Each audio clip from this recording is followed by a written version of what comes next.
This is the VOA Special English Education Report. More than 600 delegates recently met in Burkina Faso to discuss education in Africa.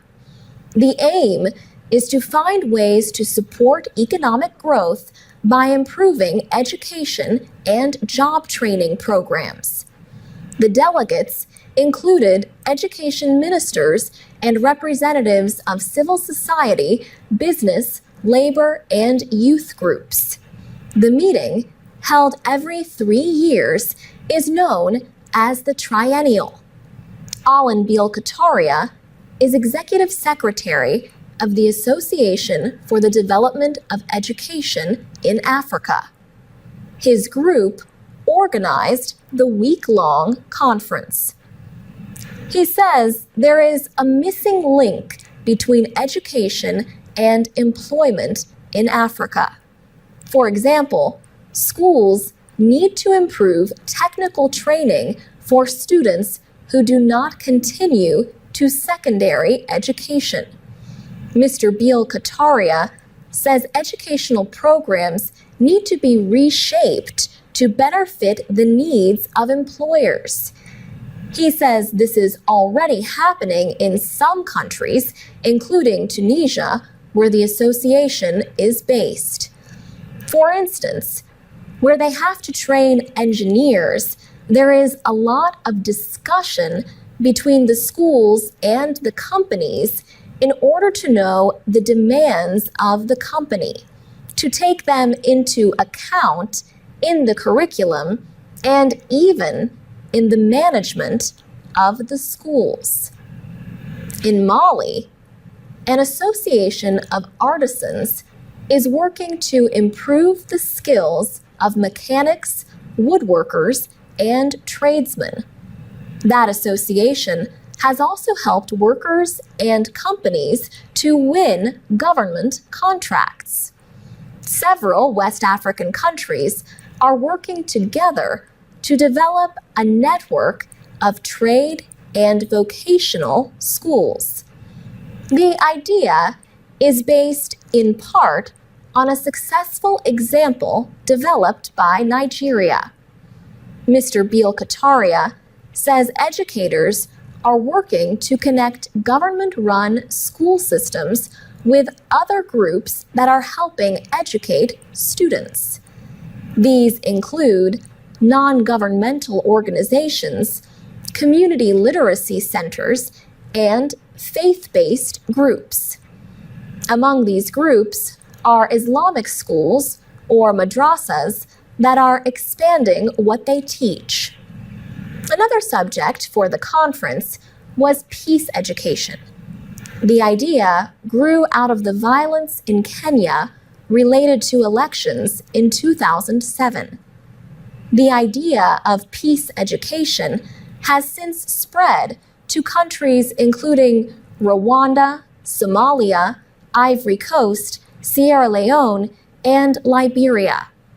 New technology offers a way for Africans living elsewhere in the world, the African diaspora, to aid development in their home country. For example, a professor could use video conferencing to teach a class back home. For VOA Special English, I'm Alex Villarreal. From VOA Learning English, this is the Education Report. A United Nations agency estimates that 516 million of the world's women cannot read and write.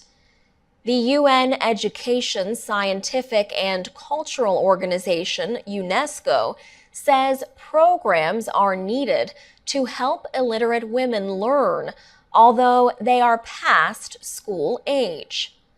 Women make up 2/3 of all illiterate adults. The majority of these women live in West Africa. Many girls in that area never go to school. But in Liberia, a new education program is giving women in their 30s, 40s, and 50s another chance to learn to read and write. Pauline Rose heads UNESCO's Worldwide Monitoring Report on Education for All. She says being illiterate causes huge problems in daily life. She notes situations like not being able to read directions on a medicine bottle or the number on a bus. Ms. Rose says illiteracy affects not only the women, but also their families, because women are often the main caregivers of children. She says when women are illiterate, they are less likely to use health services.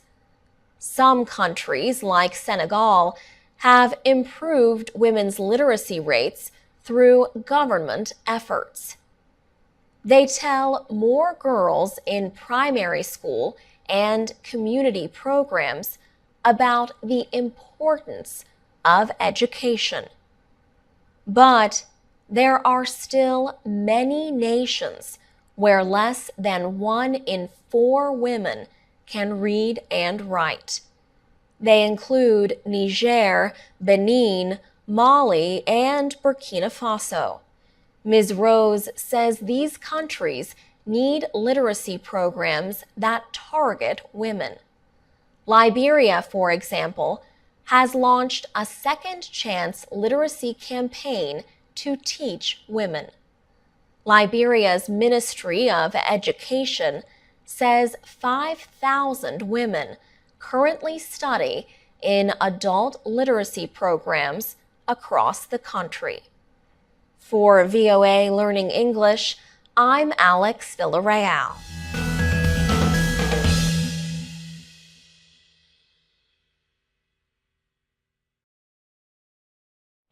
This is the VOA Special English Education Report. A recent story in the Chronicles of Higher Education said many foreign students report feeling lonely or unwelcome in Australia. Those feelings are one of the reasons why Australia is taking a close look at its international education industry. The government has formed an advisory council to help develop a 5-year national strategy for the future of international education in the country.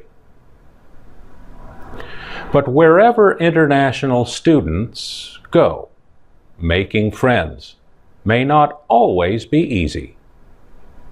The Journal of International and Intercultural Communication published a study done in the United States. Elizabeth Garies of Baruch College in New York surveyed 454 international students. They were attending 4-year colleges and graduate schools in the American South and Northeast. Students from English-speaking countries and from Northern and Central Europe were more likely to be happy with their friendships. But 38% of the international students said they had no close friendships in the United States. And half of the students from East Asia said they were unhappy with the number of American friends they had. Professor Garies says 30% said they wished their friendships could be deeper and more meaningful.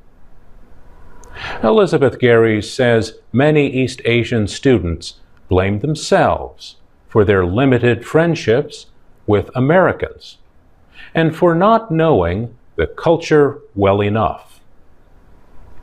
VOA's Jessica Stahl did her own survey to find out how American students and foreign students relate to each other through her blog, The Student Union. More than 100 students, about half of them American, answered her online questions. Half of the international students and 60% of the Americans said they related as well or better to the other group than to their own group. 85% of the Americans said they had at least one international friend. But only about half said they have more than two international friends. Among the foreign students, 75% said they have more than two American friends, but 10% said they have no American friends. Not surprisingly, Professor Gary's says students who make friends from their host country return home happier with their experience. She says the students are more satisfied with their stay, have better language skills, and have better attitudes toward their host country. For VOA Special English, I'm Mario Ritter. From VOA Learning English, this is the Education Report. Malala Yousafzai spoke to hundreds of young people at the United Nations on July 12th. It was her first public speech since last October, when the schoolgirl was shot in the head by Taliban gunmen in Pakistan.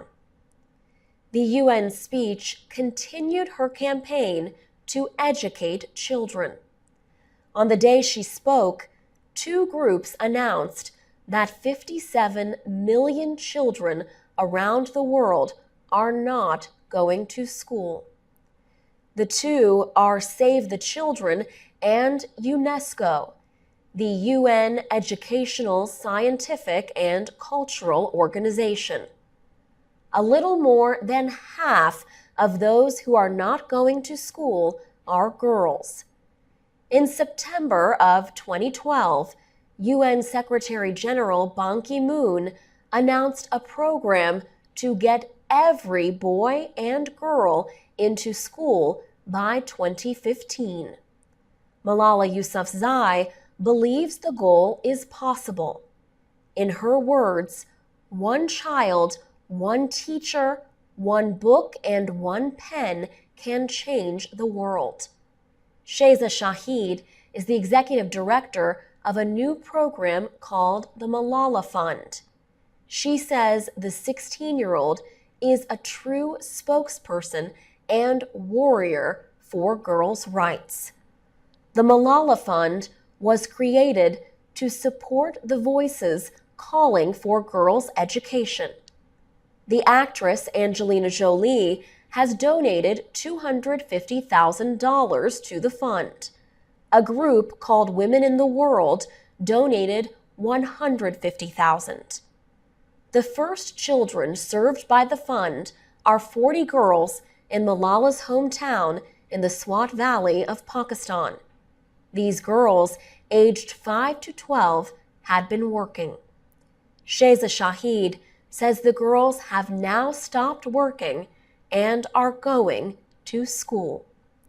Malala Yousafzai is now going to school in England, but she talks to the girls in the Swat Valley through the computer software program Skype. Girls are also urged to tell their own stories online at malalafund.org. For VOA Learning English, I'm Alex Villarreal.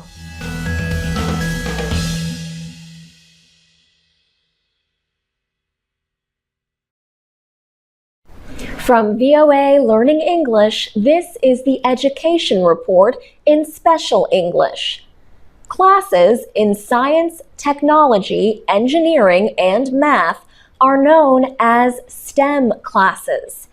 Many professors continue to teach STEM classes the traditional way, by lecturing. But standing in front of the class and lecturing may not be the best way to teach today's students. That is what Kevin Egan says. He is with the University of California, Los Angeles. He also is co-author of a new study. It found that lecturing is still used a great deal in STEM courses taught in the United States. Kevin Egan says lecturing is not bad, but it tends to be less productive when it is the only teaching technique used in the classroom. He says that when teachers add class discussion, encourage questions, and provide hands-on activities, students are better engaged in learning. Supporters say placing students at the center of instruction changes the focus from teaching to learning. The study did find a growing use of student-centered methods like class discussions, cooperative learning, and student presentations. Female professors are more likely than male professors to use the new methods in undergraduate classes. More than 60% of female faculty in science, technology, engineering, and math said they used cooperative learning methods. That was compared to about 40% of male teachers. Lecturing is used the most in STEM courses. Kevin Egan says faculty members need time away from their classes to learn some of these new techniques. The result of older methods may be low completion rates in STEM programs. The Chronicle of Higher Education noted that less than 40% of students who seek a degree in one of these subjects actually graduate with one. For VOA Learning English, I'm Alex Villarreal. From VOA Learning English, this is your news about education in special English. Medical schools in the United States traditionally require 4 years of study. Now, a small number of universities are offering 3-year programs. Finishing medical school in 3 years means new doctors could begin their careers sooner. The reduction of a year could also save up to 25% of the cost. That would decrease heavy student loan debts for some students who borrow money to pay for their education. Schools offering 3-year programs include the Texas Tech University Health Sciences Center and Mercer University in Georgia. New York University in Manhattan is also testing a 3-year program. At NYU, 10% of the nearly 200 students who entered the School of Medicine last fall were chosen for the new program. Students can change to the 4-year program if the faster one is too difficult or too much pressure. Arthur Kaplan is a bioethicist. He leads the Division of Medical Ethics at NYU. He says the current system of American medical education dates back to the early 20th century. An American doctor named Simon Flexner studied the German model of medical education. The Germans divided it into 2 years of science and 2 years of supervised clinical work with patients. American medical schools copied the model. But Arthur Kaplan says today, medical students should be spending less time in the classroom and more time gaining experience in modern medicine.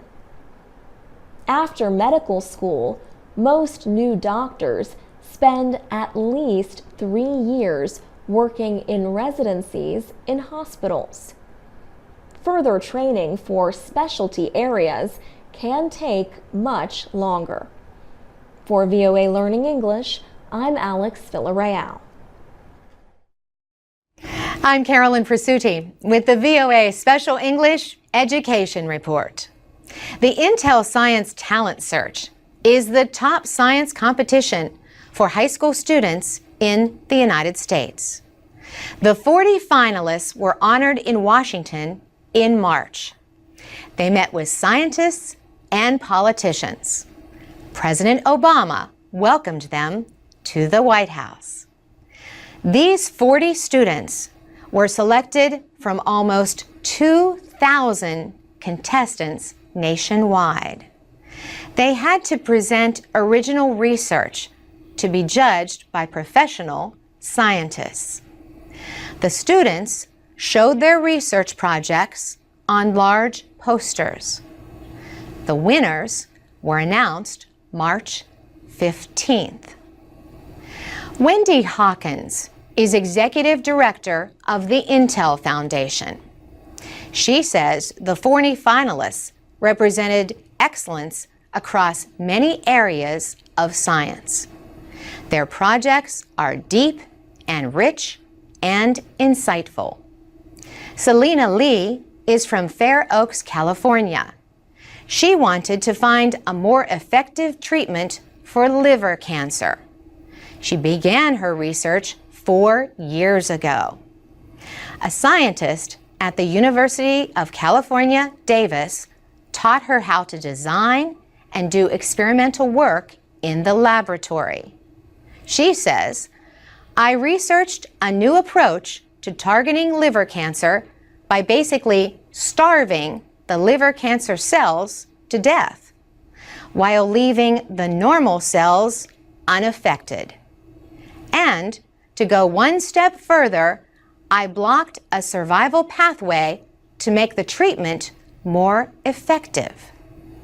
Ms. Lee placed 5th in the Intel Science Talent Search and was awarded $30,000. Scott Boisvert lives near Phoenix, Arizona. He began using a laboratory at the University of Arizona at the age of 14.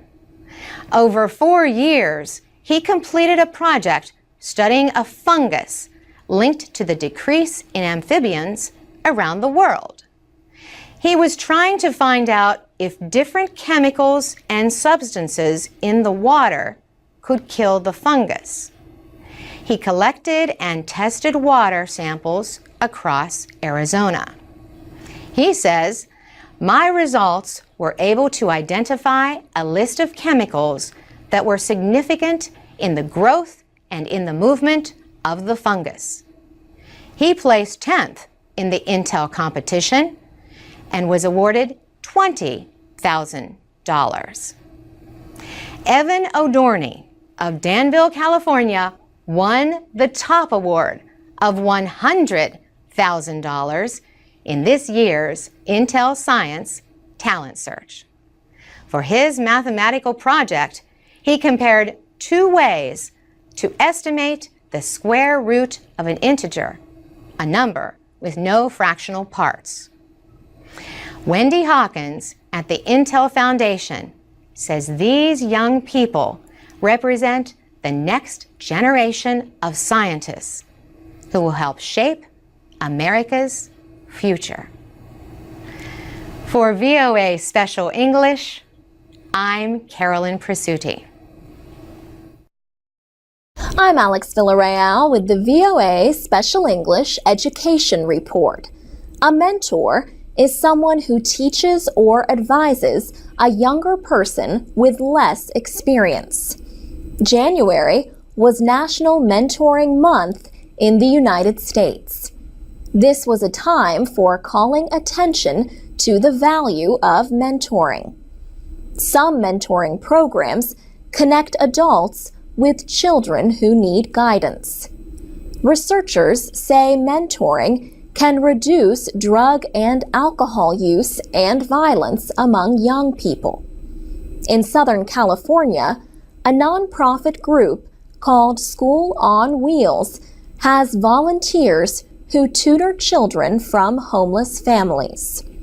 Experts estimate that 1 in every 50 children in the country is homeless at some time during the year. They might live in shelters or weekly hotels or abandoned buildings or even on the streets, anywhere except a permanent home. Sinead Chilton is marketing consultant for School on Wheels. She says she was surprised to learn the extent of the problem when she moved to the United States from London 10 years ago. She said she heard about School on Wheels, but did not even consider the fact that there were homeless children in America. And then she was surprised when she realized that there were 1.6 million homeless children in America. Ms. Chilton has worked with School on Wheels for more than 6 years. She says she still remembers the first student she tutored. She met with her every week at a local church. The church provided shelter for people on winter nights. The girl slept on the floor. A retired teacher named Agnes Stevens started School on Wheels 8 years ago. She wanted to help homeless children stay in school. The group now has more than 1,000 volunteers. Each year, they tutor as many as 2,000 students. The group also provides services to other children, including backpacks and school supplies. Sinead Chilton says School on Wheels also helps parents to put their children in school and advises parents about the education system. The Harvard School of Public Health and the National Mentoring Project launched National Mentoring Month in 2002. Ms. Chilton says she hopes more people will volunteer to help children. She said it is important for people who want to make a difference in their community to look at where the needs are. And the most needy members of our community are homeless children. For VOA Special English, I'm Alex Villarreal. From VOA Learning English, this is the Education Report. American colleges are facing many problems. College costs are rising, and there are not enough jobs for the people who have finished study programs. But employers say they cannot find enough workers with technical skills. Now, online classes might offer solutions. Many top universities offer online classes. Students can often take these classes at little or no cost. Lynda.com is one website with online classes.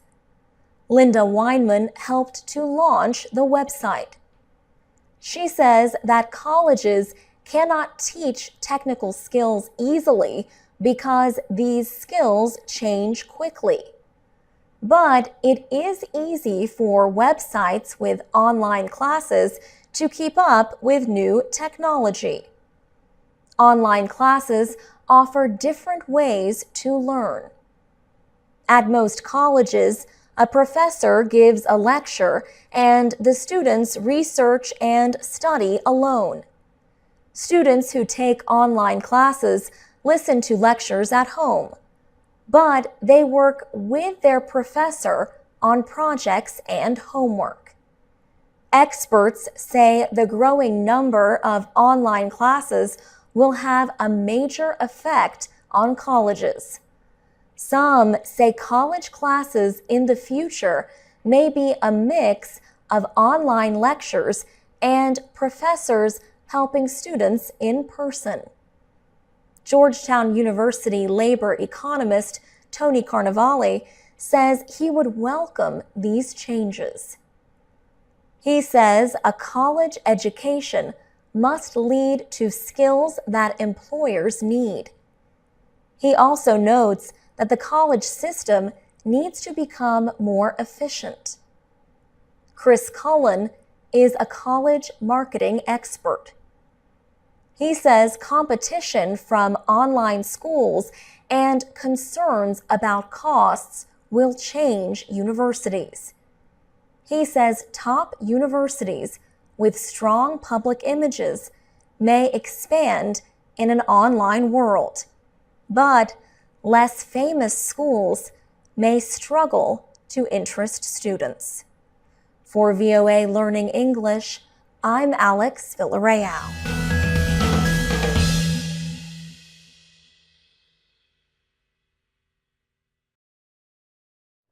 This is the VOA Special English Education Report. A study in Norway has found that students who stayed in school longer than others their age scored higher on intelligence tests. In the 1950s, the government began requiring students to attend school until the age of 16 instead of 14. Communities had almost 20 years to make the change. So some students went to school for 7 years, while others went for at least 9 years. This difference gave researchers the chance to see if the additional schooling had any effect on intellectual development. All young men in Norway must take a test of their cognitive ability at age 19 in preparation for required military service. This is commonly called an IQ or intelligence quotient test. University of Oslo researcher Taryn Ann Galloway says the young men who were basically forced to stay in school for 2 years longer actually did have higher IQs. So based on that, we were able to say that increasing compulsory schooling did actually have an effect on their cognitive abilities as measured at 19 years of age. An average IQ is 100. Most people score between 85 and 115. Ms. Galloway says students who attended school for 9 years scored 7 points higher than those who attended for 7 years. Those who went for 8 years scored about 4 points higher. The findings appear in the Proceedings of the National Academy of Sciences. Experts have long debated the extent to which we are born with intelligence or develop it influenced by environment and education. Another recent study in the journal Nature found that IQ scores can rise or fall during the teenage years. In 2004, researchers from University College London tested 33 young people ages 12 to 16. The researchers repeated the tests 4 years later. They found increases or decreases of as much as 20 points. Brain scans showed that as IQ scores increased, so did the density of gray matter in some areas of the students' brains. Professor Kathy Price says the differences in performance could be the result of some teens being early or late developers. But she says it is equally possible that education played a part. She sees a lesson for educators. We have to be careful not to write off poorer performers at an early stage, when in fact their IQ may improve significantly given a few more years. For VOA Special English, I'm Alex Villarreal. This is the VOA Special English Education Report. Earlier this year, we reported on the growth of massive open online courses, or MOOCs. These higher education courses are mostly free, and so far largely in technical areas like computer science. MOOCs are usually open to anyone and can have thousands of students around the world. Entrepreneurs and educators are studying the different business possibilities. One idea is to make money by offering credits or certificates to students willing to pay. Another is to charge employers for connecting them with students who get top scores on online tests.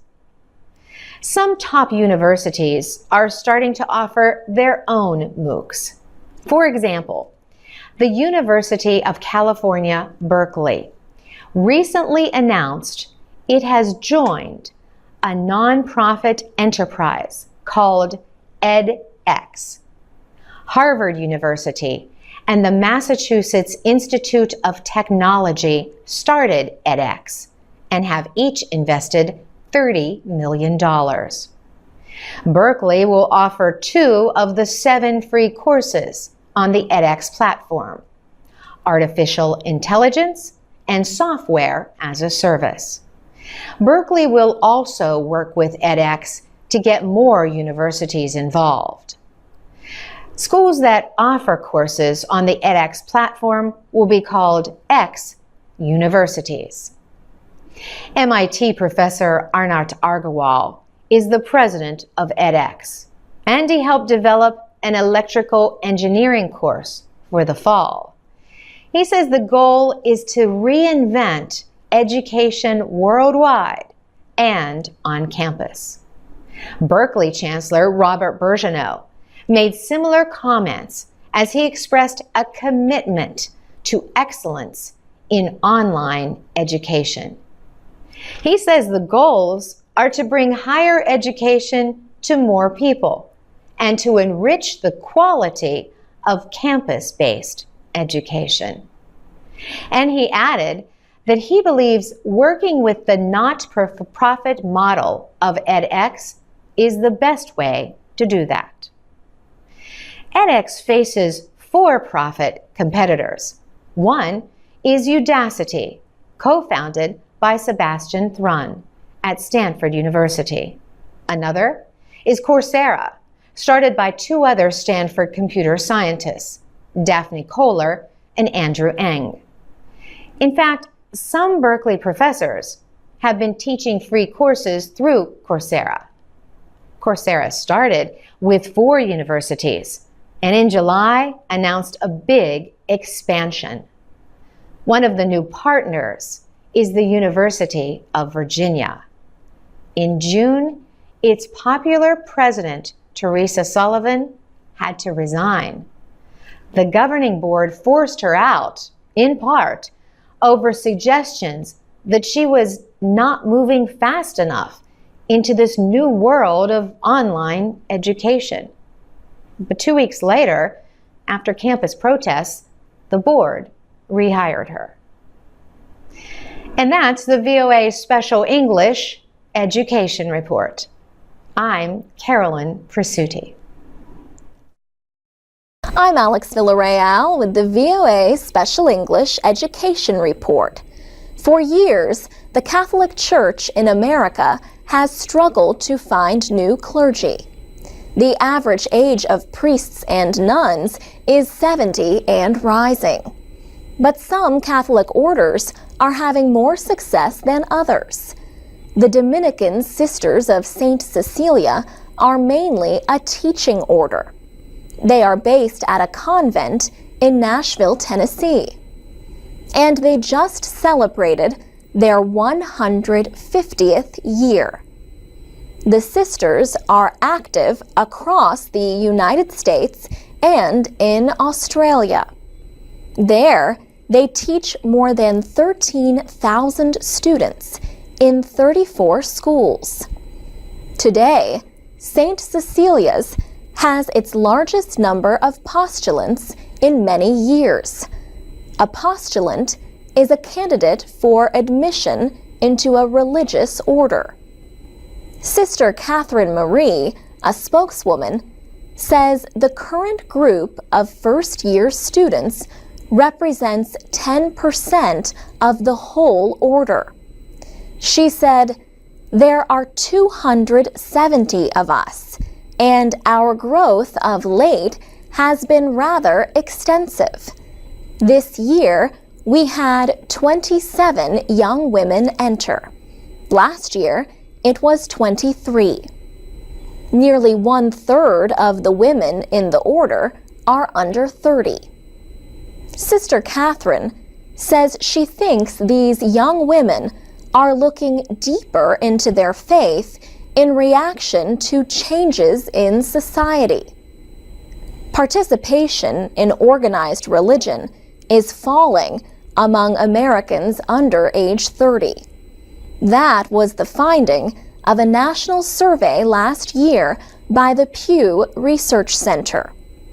A different group, the National Opinion Research Center, recently found that 17% of Americans do not identify with any faith. And another poll found that this was true of almost 25% of first-year university students. Sister Kelly Edmonds is a first-year postulant at St. Cecilia's.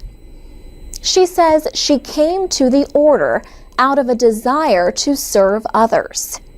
She had seen Dominican sisters serving at the University of Sydney.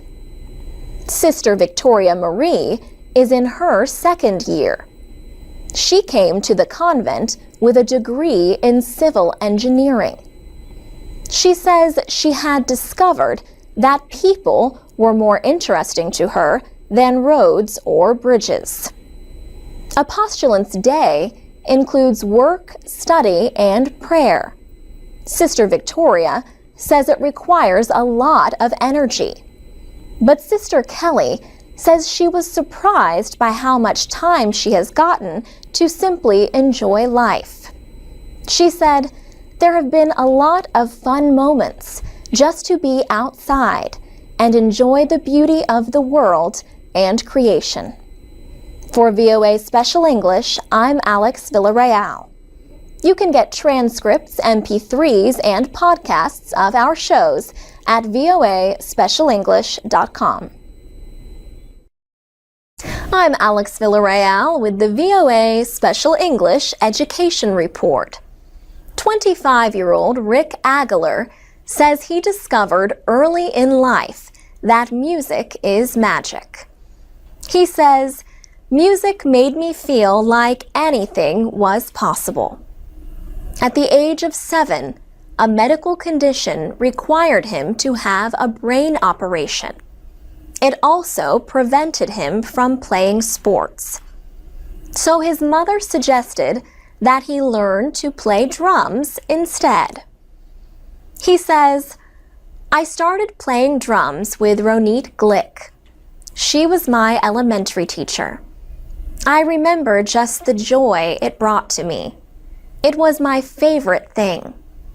6th grade was a new school, and I had a hard time getting along with all the kids. And Ms. Glick just took me in, and I had so much fun at the program. It just felt great all the time."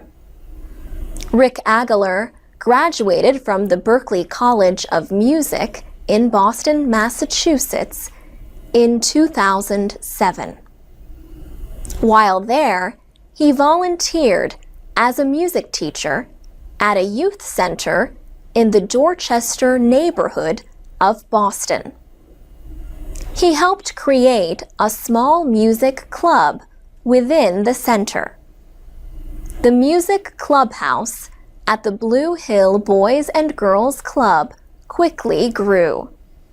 Young people come to the music clubhouse after school and during summer vacation. The club provides a safe environment to learn to play instruments and to perform together in bands. The club even has its own recording studio. The club has released 2 albums. The second album is called Because of You. 14-year-old Javon Martin performs under the name Young Fresh. He joined the music clubhouse 3 years ago. He says he never thought he would be doing this, but now he gives shows and his music is on the radio.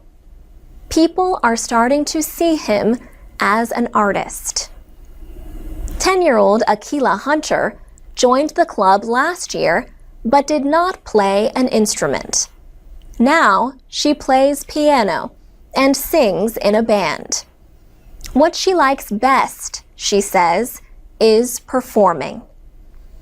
The Music Clubhouse opened 3 years ago and has served almost 500 young people.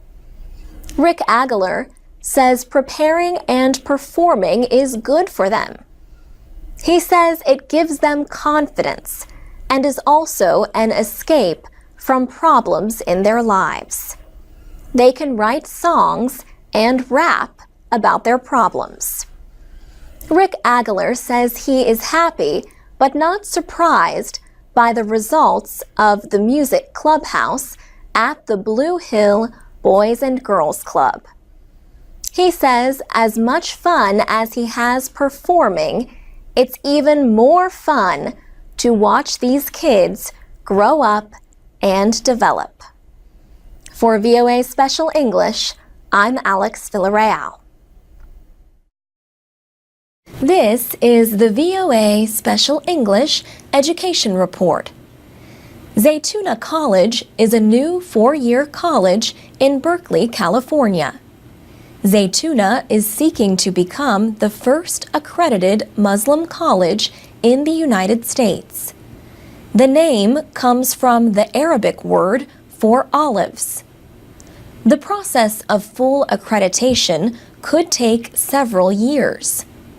That will make it easier for students to get financial aid and to have their education recognized by employers and other schools. Zaytuna held its first classes this summer, intensive study of Arabic to prepare for classes in the fall.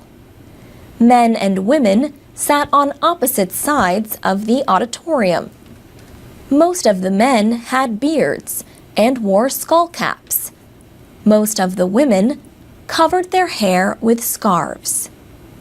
Zaytuna currently offers 2 majors, a choice of Islamic law and religion or Arabic language. General education classes include American history, anthropology, philosophy, literature, and political science. Imam Zaid Shakir is a professor and co-founder of Zaytuna. He was born in Berkeley. The college website says he accepted Islam in 1977 while serving in the United States Air Force. Imam Shakir says he wants teachers who are trained and educated in the United States and who understand American society. There are millions of American Muslims, but the Imam says most of the teachers of Islam in America received their training in other countries. He says Islam has never become rooted in any land until that land had its own Islamic scholars. Michael Higgins studies the relationship between religion and higher education. The United States has many different religious colleges. But he says he fears there could be protests if Zaytuna College is seen as teaching students not to accept other religions. This September 11th will be 9 years since the Al-Qaeda terrorist attacks on the United States. Imam Shakir recognizes that those attacks and other plots since then have fed public suspicions about Islam. But he says opponents of the college represent a minority opinion in the United States. He says they are reacting to a small group of extremists, a lunatic fringe in the Islamic community. He said, "And I think this is why Zaytuna College is so important. If we prove ourselves, even those more vocal critics will be silenced. It's up to us. The ball is in our court." And that's the VOA Special English Education Report. This is the VOA Special English Education Report. Americans have never had national education standards. Goals for what public schools should teach are set by state and local school boards. Their members are often elected. But some Americans say the lack of national standards is wrong in a competitive global economy. Former President Bill Clinton said it was as if somehow school boards could legislate differences in algebra or math or reading. President George W. Bush and Congress expanded federal intervention. His education law, still in effect, required states to show yearly progress in student learning as measured by the state's own tests. Now, the Obama administration supports what are known as the Common Core State Standards. These were developed in a year-long process led by state governors and chief state school officers. Texas and Alaska were the only states not to take part. The standards are in two subject areas: English language arts and mathematics. They establish goals for each year from kindergarten through grade 12. The aim is for students to finish high school fully prepared for college and careers. The developers considered standards in other countries, along with almost 100,000 public comments. One way the Education Department is trying to persuade states is with money. States are competing to share in almost $3.5 billion as part of a school reform competition. They earned extra points in the race to the top if they approved the standards by August 2nd. States are trying to recover from the recession. There are concerns that some could accept the standards and then lack the money to follow them. The final standards were released June 2nd. A report in July said about half the states had approved them. The Thomas B. Fordham Institute is an education group in Washington. It says the standards are clearer and stronger than those used in 3/4 of the states. But the comparison also found that existing English standards are clearly stronger in California, Indiana, and the District of Columbia. States that approve the new standards have a right to add up to 15% of their own. And that's the VOA Special English Education Report. Transcripts, MP3s, and archives of our reports are at voaspecialenglish.com. You can also find us on Facebook, Twitter, and iTunes at VOA Learning English.